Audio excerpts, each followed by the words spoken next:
الحمد لله نحمده ونستعينه ونستغفره ونؤمن به ونتوكل عليه ونعوذ بالله من شرور أنفسنا ومن سيئات أعمالنا من يهد الله فهو المهتدي ومن يضلل فلن تجد له وليا مرشدا فنشهد أن لا إله إلا الله وحده لا شريك له ونشهد أن سيدنا وسندنا ونبينا محمدا صلى الله عليه وسلم الذي أرسله الله بالحق بشيرا ونذيرا وداعيا إلى الله بإذنه وسراجا منيرا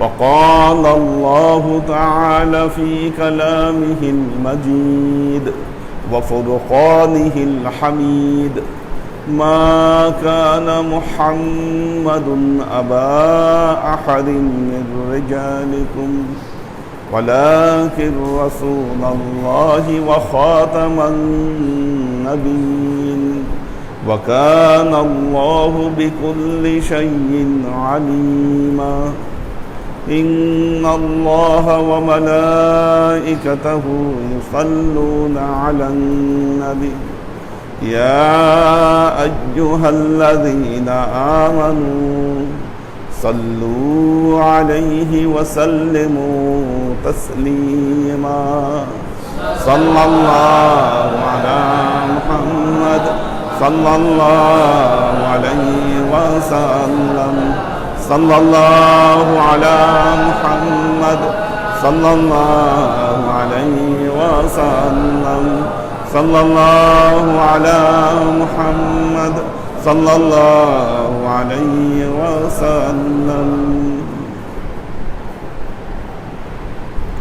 আল্লাহর আশিক ও সালেক বৃন্দ وقال رسول الله صلى الله عليه وسلم من عرف نفسه فقد عرف ربه আল্লাহ নবীর একটি হাদিস যে তার নিজেকে চিনতে পারলো সে আল্লাহকে চিনতে পারলো মান আরাফা নাফসাহু নফস শব্দটি ব্যবহার করা হয়েছে নফসের অনেক অর্থ হতে পারে অনেক ডেফিনেশন রয়েছে নফসের সাধারণ অর্থে মানুষের যে মন এই মনটাকে নফস বলা হয়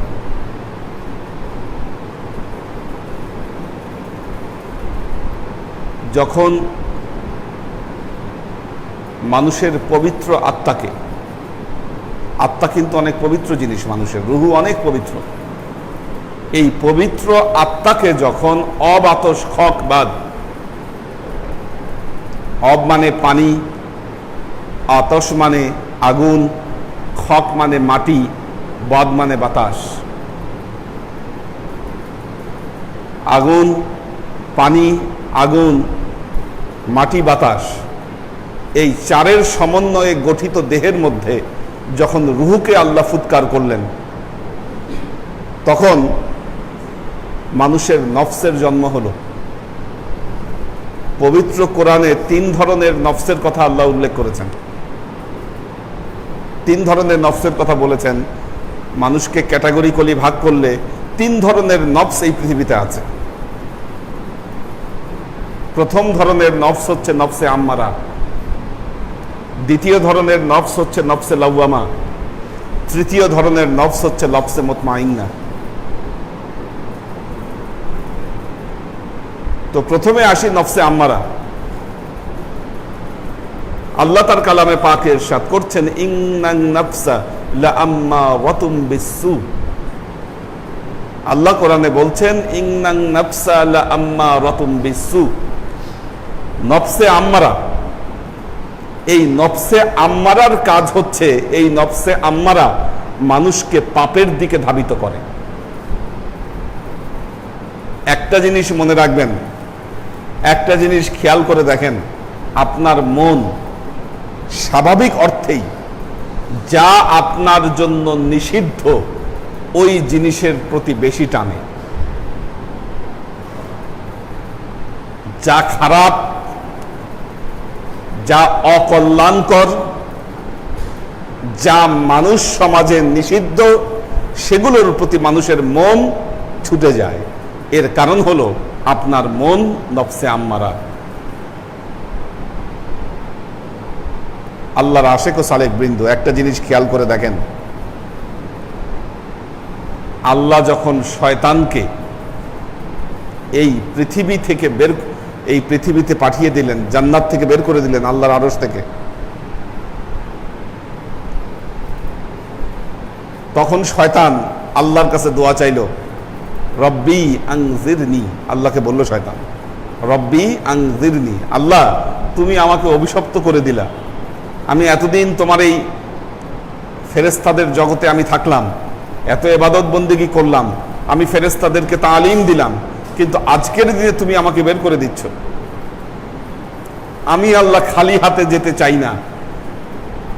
রব্বি আনজিরনি, আল্লাহ তুমি আমাকে কিছু সুযোগ দাও, কিছু ক্ষমতা আমাকে দাও। আল্লাহ বললেন ফাইন্নাকা মিনাল মুনজারিন, আল্লাহ বললেন আদম, শয়তান তোমাকে দেওয়া হলো। অর্থাৎ আল্লাহর কাছে যা চাইলো শয়তান, আল্লাহ শয়তানকে দিয়ে দিল। খেলা দেখেন, ওই মুহূর্তে শয়তান যা যা চাইলো আল্লাহর কাছে, আল্লাহ এক কথায় কোরআনে এটা বলে দিচ্ছেন, ফাইন্নাকা মিনাল মুনজারিন, আচ্ছা তুমি যা চাইলা আমি সব তোমাকে দিয়ে দিলাম। এই জন্য দেখেন, শয়তান মানুষকে প্রভাব দিতে পারে, শয়তান মানুষকে প্রতিপত্তি দিতে পারে, শয়তান মানুষকে যশ খ্যাতি অর্থ সম্পদ এনে দিতে পারে। এই দুনিয়ার কিছু মানুষ এই জন্য শয়তানের পূজা করে। বাস্তব, নাউজুবিল্লাহ, আল্লাহ মাফ করুক। কারণ শয়তান ওই মুহূর্তে আল্লাহর কাছে চেয়ে নিয়েছে যে আল্লাহ তুমি আমাকে কিছু দাও। আল্লাহও বলেছেন ফাইন্নাকা মিনাল মুনজারিন, শয়তান তুমি যা চাইলা আমি তোমাকে দিয়ে দিলাম। শয়তান তখন আল্লাহকে বলল, লা উগাইয়িয়ান্নাহুম আজমাইন, আল্লাহ আমি ওয়াদা করতেছি তুমি যে এই মানব সমাজ বনি আদম যাদেরকে সৃষ্টি করেছো, আমি এই বনি আদমকে অবশ্যই আমার এই ক্ষমতার দ্বারা পথভ্রষ্ট করব। আল্লাহ আবার তখন বলে দিলেন, ইল্লা ইবাদিনাস সালিহিন, শয়তান তুমি পারবা ঠিকই পথভ্রষ্ট করতে, কিন্তু আমার সালেহীন বান্দাদেরকে পথভ্রষ্ট করতে পারবা না। এখন দেখেন, কোরআনের কথা অস্বীকার করতে পারবেন, নাউজুবিল্লাহ কাফের হয়ে যাবেন। শয়তান আছে, শয়তান আছে। দেখছেন কোনোদিন কেউ শয়তানকে? বলেন,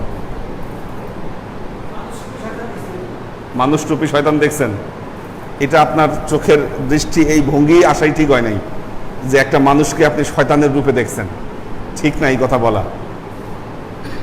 কি মানুষ কখনো শয়তান হতে পারে না, মানুষ হচ্ছে আশরাফুল মাখলুকাত। তবে হ্যাঁ, পৃথিবীর অধিকাংশ মানুষের আত্মা শয়তানের দখলে চলে গেছে। কি মানুষ শয়তান মানুষের আত্মাকে দখলে নিতে পারে, এই ক্ষমতা আল্লাহ তাকে দিয়েছে। আমাদের সামনে আসে না শয়তান, সামনে আসারও দরকার নাই, শয়তানের সামনে আসার দরকার নাই, কিন্তু শয়তান যে কাজটা করতে পারে, আপনার আত্মাকে দখলে নিয়ে নিতে পারে। কি এখন আপনি আপনার আত্মাকে শয়তানের কাছে বিক্রি করে দিয়ে আপনি নামাজ পড়েন, ইবাদত করেন আর বন্দেগী করেন, কোনো লাভ আছে? আপনি তো আত্মাই বিক্রি করে দিচ্ছেন। আর এরই কারণে আমরা দেখতে পাই একজন মানুষ নামাজ পড়তেছে, একজন মানুষ রোজা রাখতেছে, একজন মানুষ ইবাদত বন্দেগী করছে, আবার এর সাথে সাথে সে অসংখ্য খারাপ কাজ করে যাচ্ছে। কেন? তার আত্মাকে সে বিক্রি করে দিয়েছে শয়তানের কাছে। আপনার আত্মা আপনার দখলে নাই, আপনার রুহু আপনার দখলে নাই, আপনার নফস আপনার দখলে নাই। এটাকে আপনি শয়তানের কাছে বিক্রি করে দিয়েছেন। শয়তান এর উপরে সওয়ার হয়েছে, শয়তান দখলে নিয়েছে। অথচ আপনার এই আত্মা, আপনার এই রুহু, এটাকে সমর্পণ করার কথা ছিল আল্লাহর হাতে। আপনি আল্লাহর হাতে সমর্পণ না করে এটাকে শয়তানের হাতে সমর্পণ করে দিয়েছেন।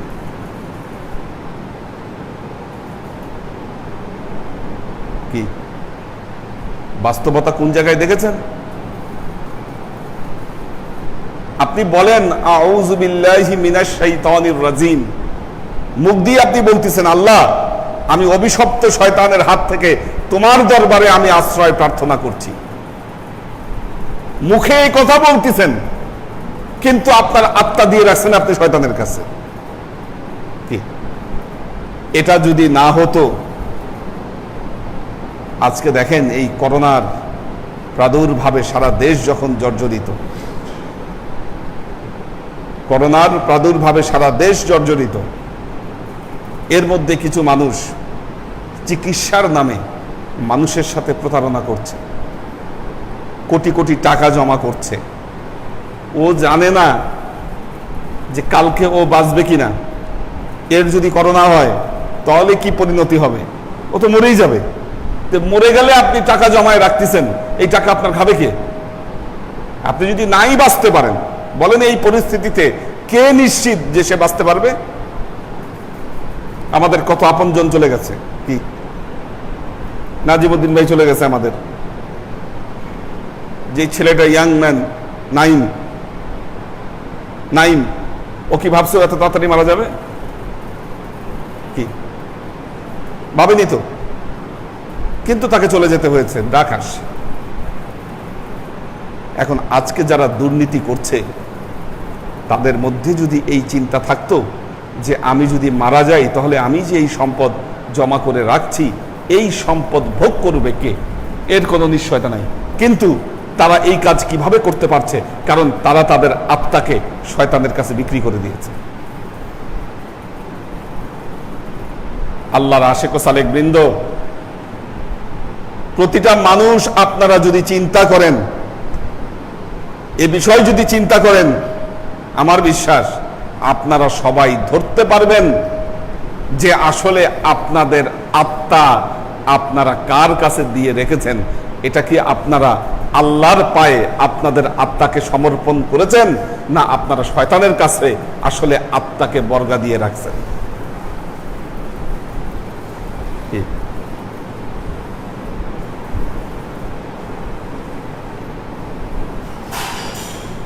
পীরের দরবারে তো সবাই আসতেছেন, ক্লাস করতেছেন, অনেকে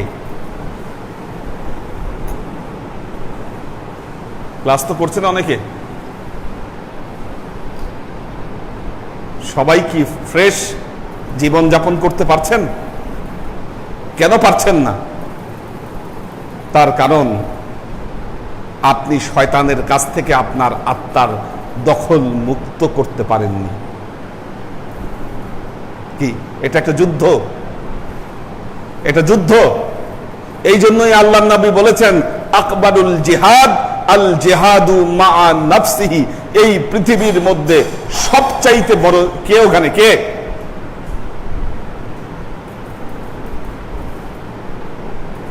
হ্যাঁ, এই জন্য আল্লাহর নবী বলছেন আকবারুল জিহাদ আল জিহাদু মা নাফসিহি। সবচাইতে বড় জিহাদ হচ্ছে মানুষের অন্তরের সাথে জিহাদ, এই নিজের নফসের সাথে জিহাদ।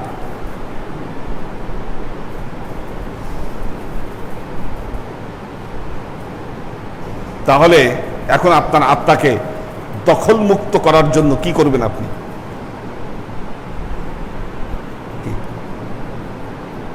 দখল মুক্ত করার জন্য কি করবেন? আল্লাহর আশিক ও সালেক বৃন্দ, এই দখল মুক্ত করার জন্য আপনার সর্বপ্রথম যে জিনিস লাগবে, আপনার জীবনে একজন মুর্শিদ দরকার। কি উনি ছাড়া, একজন যোগ্য মুর্শিদ ছাড়া মানুষকে শয়তানের কবল থেকে তার আত্মাকে কেউ মুক্ত করতে পারবে না। কি আপনার আত্মাকে মুর্শিদের ক্যাপচারে এই জন্য দিতে হবে। আজকে দেখবেন, আজকের যুগে দেখবেন বহু মানুষ আলেম, যারা কি আলেম, তারা এই পীর মুর্শিদের বিরোধিতা করছে। পীর মুর্শিদের বিরোধিতা করছে, দরকার নাই পীর মুর্শিদ ধরার। আপনারা যারা বিরোধিতা করছেন, একটা জিনিস চিন্তা করে দেখেন, প্রতি বছর বাংলাদেশে কওমি মাদ্রাসাগুলাতে 2 থেকে 250 ছেলে তারা রেপের শিকার হয়। ছেলেরা রেপের শিকার হয়, হ্যাঁ, কওমি মাদ্রাসাগুলোতে। আপনারা জানেন সোনাগাজী মাদ্রাসা, নোয়াখালী, ওই মাদ্রাসার যিনি প্রিন্সিপাল, তিনি তার ছাত্রীকে রেপ করছেন। করার পরে এই রেপ ঢাকার জন্য তিনি যে কাজটা করছেন, ওই ছাত্রীকে পোড়ায় মেরে ফেলছে। How it possible? তারা তো কোরআন হাদিসের মধ্যে সারাক্ষণ ডুবে আছে, কোরআন হাদিস চর্চা করছে, মাদ্রাসাগুলোতে সব ধরনের কোরআন হাদিস পড়ানো হচ্ছে। কি মাদ্রাসার যিনি অধ্যক্ষ, তিনি এই কোরআন হাদিসের উপরে পণ্ডিত, তিনি মাহের, তিনি মানুষকে শিক্ষা দান করেন। কি শিক্ষা দান করার পরেও তাদের দ্বারা এই ধরনের কারবার, এই ধরনের কাজ কিভাবে সম্ভব হচ্ছে? তার কারণ হলো তাদের আত্মা আসলে শয়তানের কাছে বর্গা দেওয়া। ব্যাপারটা বুঝতে পেরেছেন? এবং একটা জিনিস মনে রাখবেন, যদি শয়তানের হাতে আপনার আত্মা সমর্পিত অবস্থায় আপনার মৃত্যু হয়, জাহান্নাম আপনার জন্য অনিবার্য।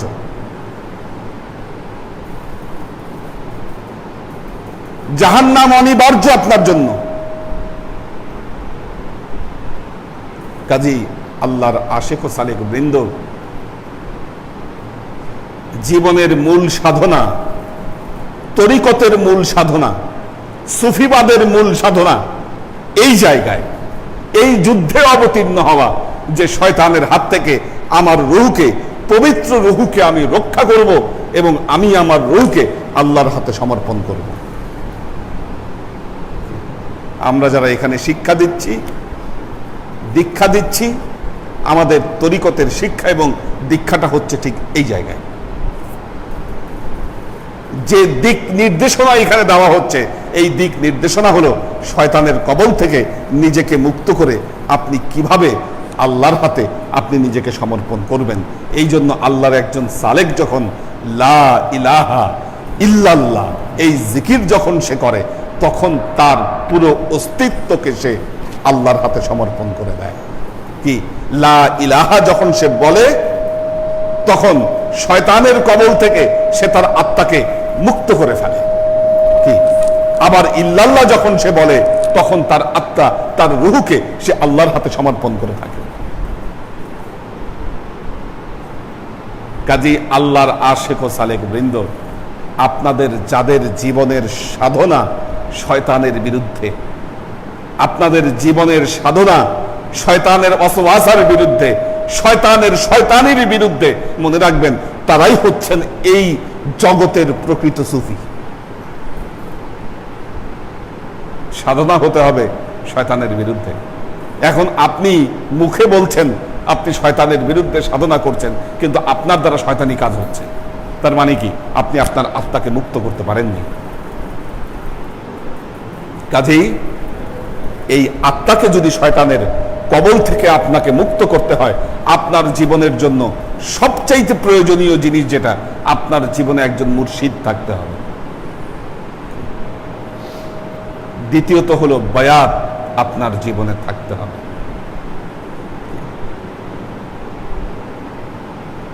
যখনই একজন সালেক বয়াত পড়ছেন মুর্শিদের হাতে, মনে রাখবেন তখনই তিনি শয়তানের বিরুদ্ধে যুদ্ধে অবতীর্ণ হচ্ছেন। ওই মুহূর্তে 3 নম্বর মাধ্যম যেটা, সেটা হলো আল্লাহর জিকির। সেটা আল্লাহর জিকির। আল্লাহর জিকিরই পারে বান্দাকে শয়তানের কবল থেকে, তার নফস, তার রূহকে সম্পূর্ণভাবে পরিমুক্ত এবং পরিশুদ্ধ করতে। তো প্রথম প্রকার নফসের কথা কি বলেছি? নফসে আম্মারা। যার নফস নফসে আম্মারা, সে জানে না ধর্ম কি। যার নফস, সে জানে না আল্লাহ কি। যার নফস নফসে আম্মারা, সে জানে না দিন কি। আমাদের ভেতরে কিছু আছে না নাস্তিক, এগুলো সব নফসে আম্মারা, শয়তানের কাছে বিক্রি করে দিয়ে রাখছে নফস। কিছু আছে বুদ্ধিজীবী, বুদ্ধি বেচে খায় কি, এগুলোর সব কয়টার নফস শয়তানের কাছে বিক্রি করে দেওয়া। কি, তারা টাকার কাছে বুদ্ধি বিক্রি করে, টাকার কাছে নিজের মুখ বিক্রি করে।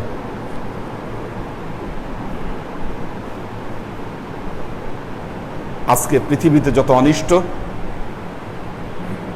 যত হামলা,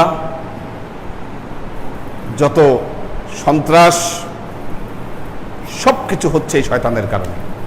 এবং যারা করছে তারা আসলে মূলত তাদের অন্তরকে শয়তানের কাছে বিক্রি করে দিয়ে রাখছে।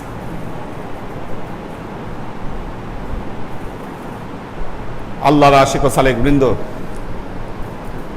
কাজেই এই যে দেখবেন যে যারা তাদের নিজেকে মসজিদ পর্যন্ত নিতে পারছে না, কি আমাদের সমাজে মসজিদে যায় কয়জন? আমাদের সমাজে 5 ওয়াক্ত নামাজ পড়ে কয়জন?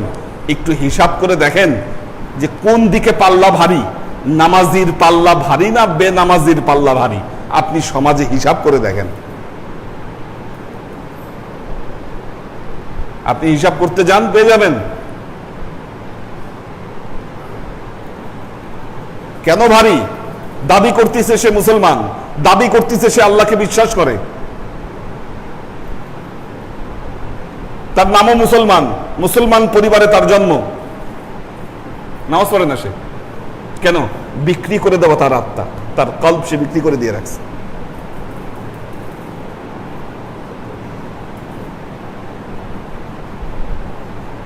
কাজেই আমাদের এই সমাজে মনে রাখবেন, নফসে আম্মারার অধিকারী মানুষ এই সমাজে বেশি। অধিকাংশ মানুষ নফসে আম্মারার অধিকারী। দ্বিতীয় প্রকার নফসের কথা কি বলেছি? নফসে লাওয়ামা।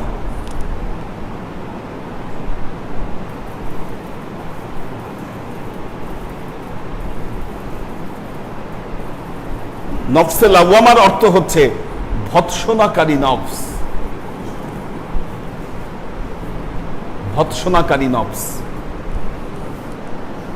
যে তার নিজের নফসকে ভৎসনা করে। ভৎসনা মানে কি? হ্যাঁ, মন্দ বলা, শাসন করা। যে তার নফসকে শাসন করে। কি হযরত ইউসুফ আলাইহিস সালাম, কি আল্লাহর এত বড় নবী, কি উনি বলতেছেন আল্লাহকে, অমা উবাররিউ নাফসি।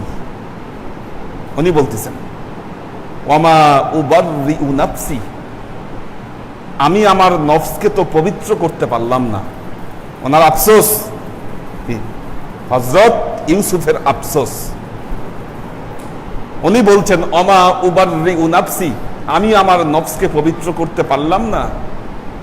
ইন্নান নাফসা লাআম্মারাতুম বিসসু, কারণ আমার নফস হচ্ছে নফসে আম্মারা, আর এই নফসে আম্মারা শুধু পাপের দিকেই ধাবিত হয়। দ্বিতীয় প্রকার নফস হলো নফসে লাওয়ামা। লা উকসিমু বিনাফসিল লাওয়ামা, আল্লাহ নফসে লাওয়ামার কসম করে বলছেন। তো নফসে লাওয়ামা ওই ব্যক্তি, যে ব্যক্তি শয়তানের কবল থেকে তার নফসকে মুক্ত করার চেষ্টা করছেন।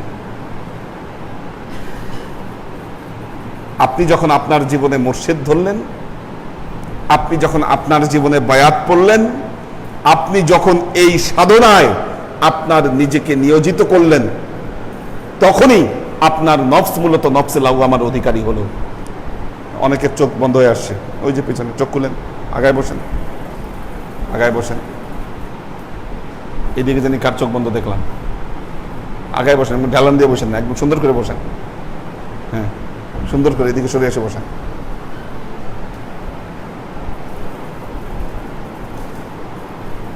শহীদ ভাই আগায় বসেন।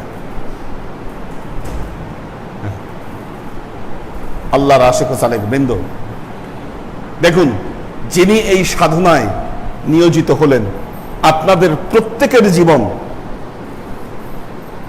মুহাম্মদী তরিকার সালেক যারা, তাদের প্রত্যেকের জীবন হচ্ছে সাধনার জীবন। মনে রাখবেন, কিসের সাধনা? আপনাদের সাধনা হলো শয়তানের বিরুদ্ধে সাধনা, শয়তানের ওয়াসওয়াসের বিরুদ্ধে সাধনা, এর বিরুদ্ধে প্রতিরোধ গড়ে তোলার সাধনা। এই সাধনায় আপনারা সবাই নিয়োজিত, যে এই পৃথিবীতে আপনারা শয়তানি শক্তিকে বাড়তে দিবেন না। এখানে যারা এই সাধনায় নিয়োজিত, তাদের প্রত্যেকের নফস হচ্ছে নফসে লাওয়ামা, নফসে লাওয়ামা।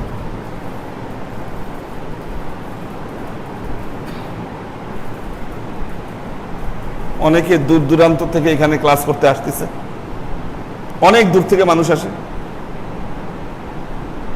কেউ কেরানীগঞ্জ, কেউ কামরাঙ্গীরচর, কেউ রামপুরা, কেউ রায়ের বাজার, কেউ ড্যামরা, কি সাভার থেকে। একসময় ঢাকা শহরের অবস্থা খুব ইজি ছিল, আসা যাওয়া এত কষ্ট হতো না। এখন আসা যাওয়া বিশাল ব্যাপার। এই সময়টা যদি উনি এখানে না আসতেন, বাসায় থাকতেন, আরামে থাকতে পারতেন,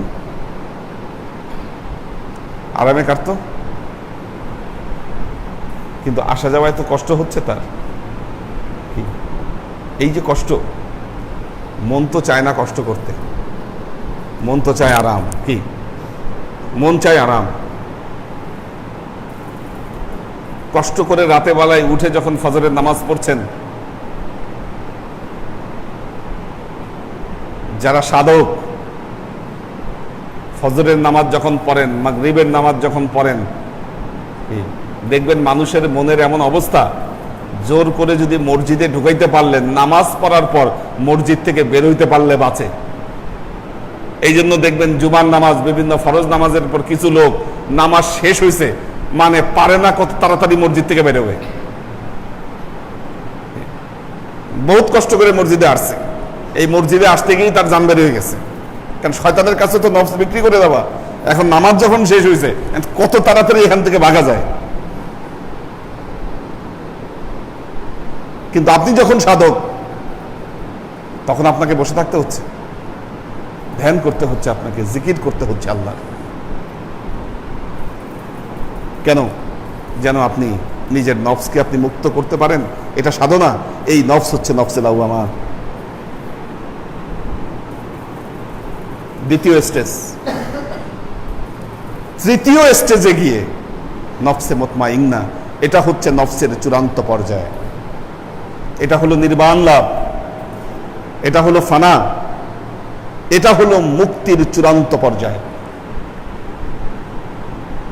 আল্লাহ তার কালামে পাকে বলছেন, আলা বিযিকরিল্লাহি তাতমাইন্নুল কুলুব।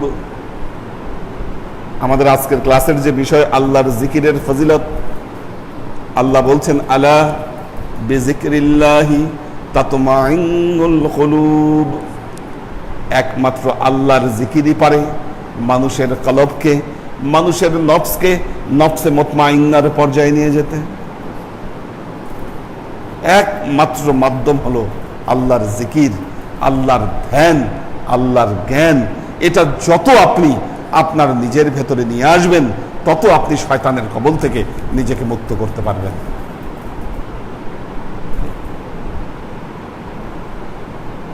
কাজেই জিকির করতে হবে আপনাকে বেশি বেশি।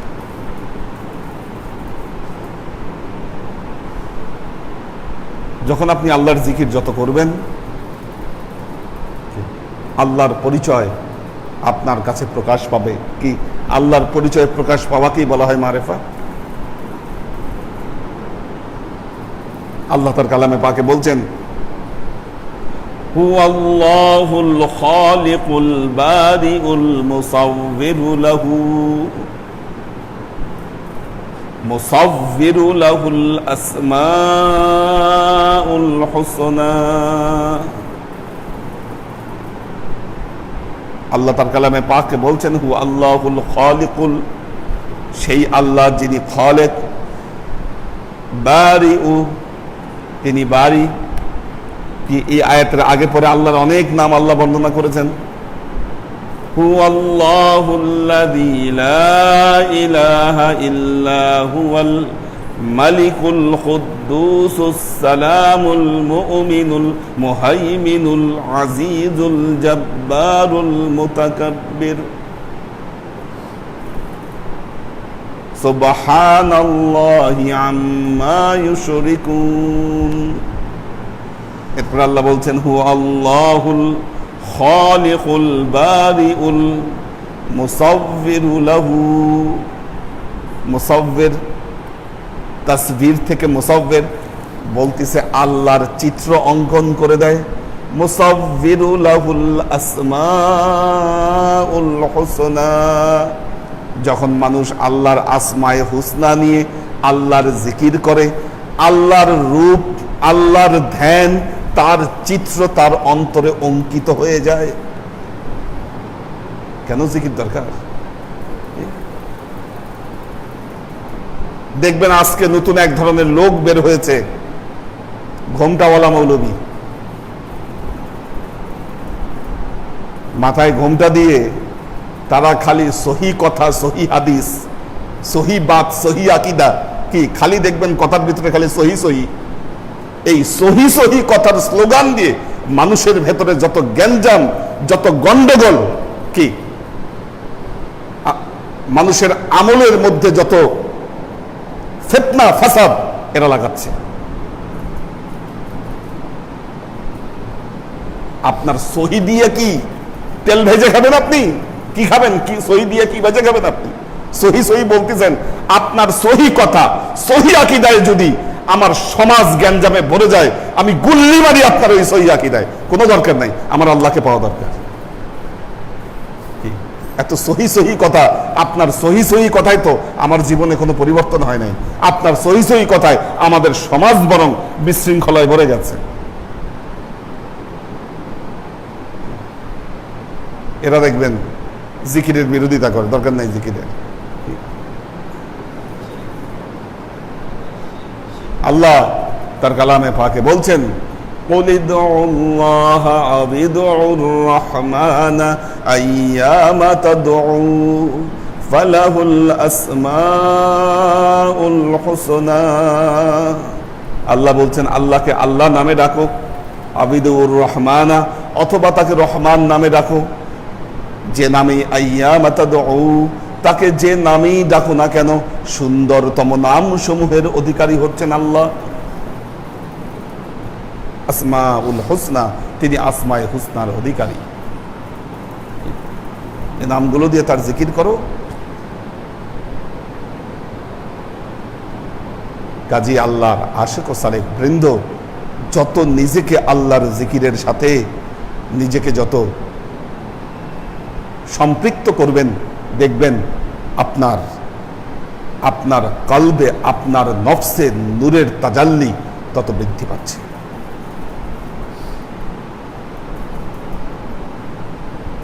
এর মধ্যে ম্যান্ডেটারি জিকির হলো, ম্যান্ডেটারি কোরআন নির্দেশিত ম্যান্ডেটারি জিকির হচ্ছে সকাল এবং সন্ধ্যার জিকির।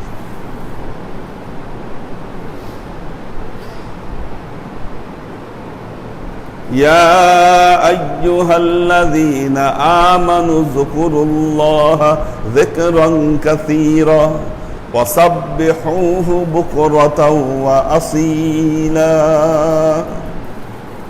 আল্লাহ তার কালামে পাকে বলছেন ইয়া আইয়ুহাল্লাযীনা আমানু যকুরুল্লাহা যিকরান কাসীরা, হে ঈমানদারগণ, ইয়া আইয়ুহাল্লাযীনা আমানু উযকুরুল্লাহা, আল্লাহর জিকির করো, যিকরান কাসীরা, অধিক অধিক জিকির করো, ওয়াসাব্বিহুহু, এবং তার তাসবিহ পাঠ করো, বুকরাতাও ওয়া আসীলা, সকাল এবং সন্ধ্যায়। কি আল্লাহ বললেন? শহীদ ভাই আগে বসে বলতেছে, হে ঈমানদারেরা, তোমরা সকাল সন্ধ্যা আল্লাহর জিকির এবং তাসবিহ বেশি বেশি করো, বেশি জিকির করো, কম না। আচ্ছা এখন দেখেন, এই গোমটা পড়া মৌলবীরা বলছে জিকির, সকালে তো আমরা ফজরের নামাজ পড়ি, এটাই জিকির, আবার এক্সট্রা জিকিরের কি দরকার? সন্ধ্যার সময় আমরা তো নামাজ পড়ি, এটাই তো জিকির, আবার কি জিকিরের দরকার? একটা জিনিস খেয়াল করে দেখেন, আল্লাহ বলেছেন সকাল সন্ধ্যা বেশি জিকির করতে হবে, কি কম জিনিস একটু খেয়াল করে দেখেন। আপনি দৈনিক 5 ওয়াক্ত নামাজের মধ্যে ফজরের নামাজ পড়েন কয় রাকাত? ফরজ নামাজ হিসাব করেন, ফজরে পড়েন 2 রাকাত, জোহরে পড়তেছেন কয় রাকাত? 4 রাকাত, আসরে কয় রাকাত? 4 রাকাত, এশায় কয় রাকাত? মাগরিবে 3 রাকাত, ফজরে 2 রাকাত। নামাজ তো এই 2 ওয়াক্ত কম হচ্ছে, তাহলে শুধু নামাজ দ্বারা বেশি জিকিরের হক কেমনে আদায় হচ্ছে? হচ্ছে না, হচ্ছে না। এই জন্য আল্লাহ তার কালামে পাকে বলছেন, ওয়াযকুর রাব্বাকা ফী নাফসিকা তাদাররুআন ওয়া খীফাতান দুনাল জাহরি মিনাল কওলি বিল গুদুবি ওয়াল আসাল ওয়া লা তাকুন মিনা। আল্লাহ বলছেন ওয়াযকুর রাব্বাকা ফী নাফসিকা তাদাররুআন ওয়া খীফাতান, এই জন্য যা করো বান্দা, ওয়াযকুর রাব্বাকা, তুমি তোমার প্রভুর জিকির করো, ফি নাফসিকা, তোমার অন্তরের ভেতরে, তাদাররুআন ওয়া খীফাতান, ভয় এবং কান্না সহকারে, চুপি চুপি, দুনাল জাহরি মিনাল কাউলি, মুখে যেন উচ্চারণ না হয়, জিকির এমনি করবা মুখে উচ্চারণ করে নয়, বিল গুদুবি ওয়াল আসাল, সকাল এবং সন্ধ্যা এমন জিকির করবা যেটা হবে অন্তরের জিকির, মুখে উচ্চারণ হবে না। ওয়াল আসাল ওয়ালা তাকুম মিনাল গাফিলিন, কখনো এই জিকির থেকে গাফেল হয়ো না। এখন দেখেন, সকাল সন্ধ্যা যে জিকির করতে বলেছে, এই জিকিরের কোয়ালিটি আল্লাহ বলতেছে খিফাতান, এই জিকির হবে গোপনে, দুনাল জাহরি মিনাল কাউলি, মুখে উচ্চারণ হবে না এই জিকির, মুখে উচ্চারণ হবে না এই জিকির, দুনাল জাহরি মিনাল কাউলি। এখন আমি যে নামাজের উদাহরণ দিলাম, একটা জিনিস খেয়াল করেন, দেখেন জোহরের নামাজে আস্তে নামাজ পড়েন, আসরের নামাজে আস্তে নামাজ পড়েন, কি আস্তে নামাজ পড়েন, অথচ ফজরের নামাজে আপনি জোরে তেলাওয়াত করছেন, মাগরিবের নামাজে জোরে তেলাওয়াত করছেন, তাহলে খিফাতান দুনাল জাহরি মিনাল কাউলি, গোপনে মুখে উচ্চারণ না করে কি হচ্ছে জিকিরের হক। কাজেই কোরআন নির্দেশিত জিকির যদি আপনাকে করতে হয়, সকাল সন্ধ্যা আমাদের যে তরিকার জিকির রয়েছে, এই জিকির করা মাস্ট, এটি ফরজ আপনার জন্য। আল্লাহ আমাদেরকে এই তৌফিক দান করুন। দাও দেখি কারা আছে লাইনে। আচ্ছা, আরেকটা বিষয় গুরুত্বপূর্ণ, গত ক্লাসে না ঘোষণা দেওয়া হয়েছিল যে ক্লাস করবে সবাই, আমার মনে হয় ক্লাসগুলো আমরা ওপেন করে দিতে পারি। এখন অনেকদিন তো হলো, করোনার জন্য সবই বন্ধ, সবকিছু এখন সবই খুলে গেছে। আপনার মার্কেটে যাইতেও করোনা নাই, অফিসে যাইতেও করোনা নাই, বাজারে যাইতেও করোনা নাই, কি কিন্তু যখন আপনি ক্লাসে আসবেন, মসজিদে আসবেন, কোরবানি করবেন, তখন সব করোনা করোনা করোনা। ভালো ওসিলা, সামনে থেকে আমাদের ক্লাস ফুল দমে চলবে ইনশাল্লাহ, সরাসরি হবে। তবে হ্যাঁ, করোনার জন্য আমরা একটা কাজ করতে পারি, ক্লাসগুলোকে আমরা বাদ মাগরিব করতে পারি, দূরবর্তীদের সুবিধার জন্য। আমরা হয়তো ক্লাসগুলো বাদ মাগরিব নিয়ে আসতে পারি। যে কয়দিন করোনা কাল চলবে, এই করোনাকালীন আমাদের বাদ মাগরিব ক্লাসগুলো হবে ইনশাল্লাহ। খতম শুরু করবেন আসরের টাইমে, বাদ মাগরিব ক্লাস শুরু করবো, এশার নামাজ পড়ে বাসায় চলে যাবেন ইনশাল্লাহ। এভাবে আর কি আমরা ক্লাসগুলো নিও। দাও এই খুলে না, নিয়ে আসো, এটা সহ নিয়ে আসো। হ্যাঁ হ্যাঁ শুনে, হ্যাঁ 3 দিন ওই আগের মতো, আগের সিস্টেমে ক্লাস চলবে ইনশাল্লাহ।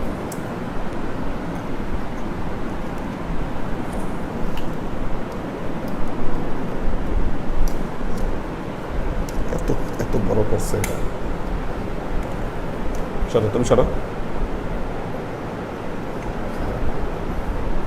জেবা ফারজানা, শাকেরা আফজারা, নূর হোসেন খোকন, ডক্টর শওকত ওসমান, সাইম, সালাউদ সাদিফ, ওমর শরীফ, জেসমিন সবাইকে সালাম দিয়েছে। আশরাফুল আনাম, সেলিম সরকার, টিটু খান, রেজা নিসা, মাহফুজুল হক উজ্জ্বল, এইচ.কে হানিফ, আব্দুল হাফিজ, আমিনা বেগম, এবাদত হোসেন, ফাইম ফাইজুল্লাহ, ওমর শরীফ সালাম দিয়েছে, মাহফুজুল হক উজ্জ্বল সালাম দিয়েছে, সাগর সরকার সালাম দিয়েছে, সৈয়দ নাসিমুল ইসলাম পটল, আমিনুল ইসলাম বাপ্পি, আব্দুল হাফিজ সালাম দিয়েছে, ফিরোজ আলম সবাইকে সালাম দিয়েছেন, দোয়া চেয়েছেন। মোহাম্মদ কবির হোসেন সবাইকে সালাম দিয়েছেন। ওয়াসিম খান, ইব্রাহিম খলিল, মাকসুদ ওমর, সাদিকুল ইসলাম, এবাদত হোসেন সালাম দিয়েছে, ইব্রাহিম খলিল সবাইকে সালাম দিয়েছেন, নাসিমুল ইসলাম পটন সালাম দিয়েছেন। ওয়াসিম খান জিজ্ঞাসা করেছেন, আসসালামু আলাইকুম হুজুর, নামাজে দাঁড়ালে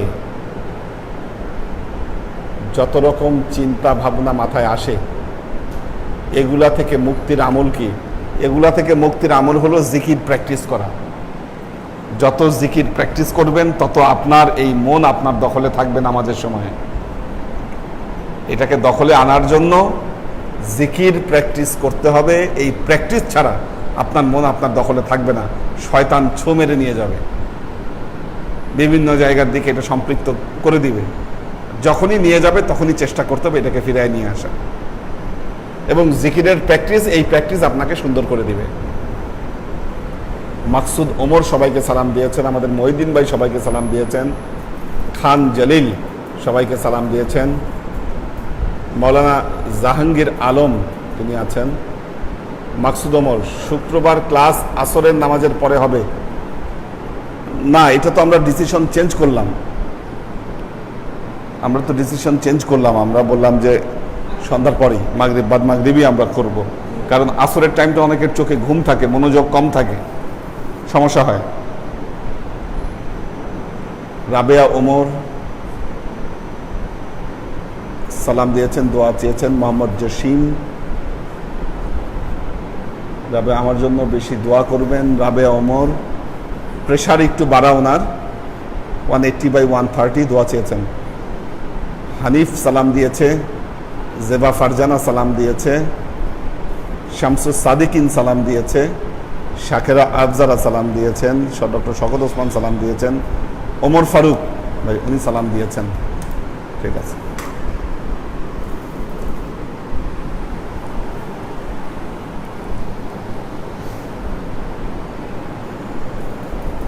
আল্লাহুম্মা আমিন।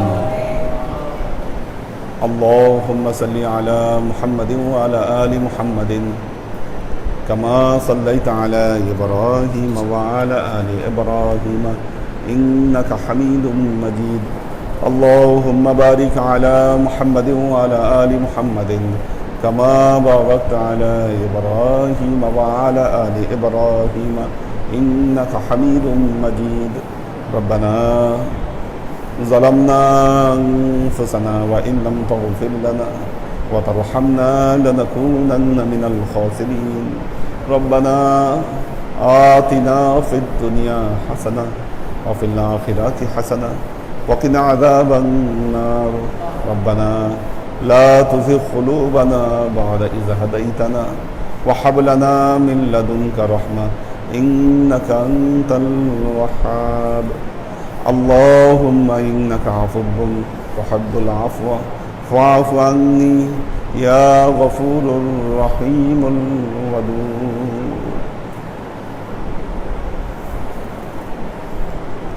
ইয়া আল্লাহ ইয়া রহমান ইয়া মালিক, আমরা এতক্ষণ তোমার দরবারে যে সমস্ত আমলকে উপস্থাপন করলাম, ত্রুটিমুক্তভাবে এই আমলগুলোকে তুমি আমাদের তরফ থেকে কবুল করে নাও। এই আমলের যাজা আমাদের প্রিয় নবী হজরত মোহাম্মদ মুস্তফা সাল্লাল্লাহু আলাইহি ওয়াসাল্লামের কাছে পৌঁছে দাও।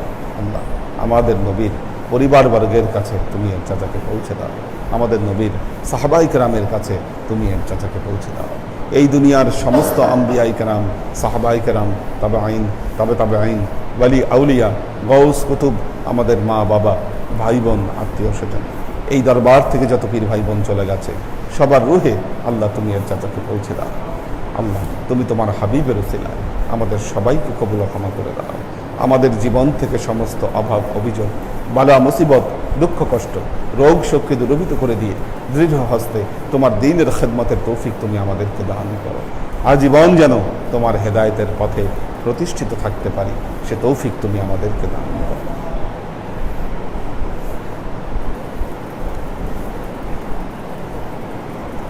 সুবহান রাব্বিকা রাব্বিল ইজ্জাতি আম্মা ইয়াসিফুন, সালামুন আলাল মুরসালিন, আলহামদুলিল্লাহি রাব্বিল আলামিন। ওয়াজআল আখিরু কালিমাতিনা ইনদাল মাউত লা ইলাহা ইল্লাল্লাহু মুহাম্মাদুর রাসূলুল্লাহ সাল্লাল্লাহু আলাইহি ওয়াসাল্লাম।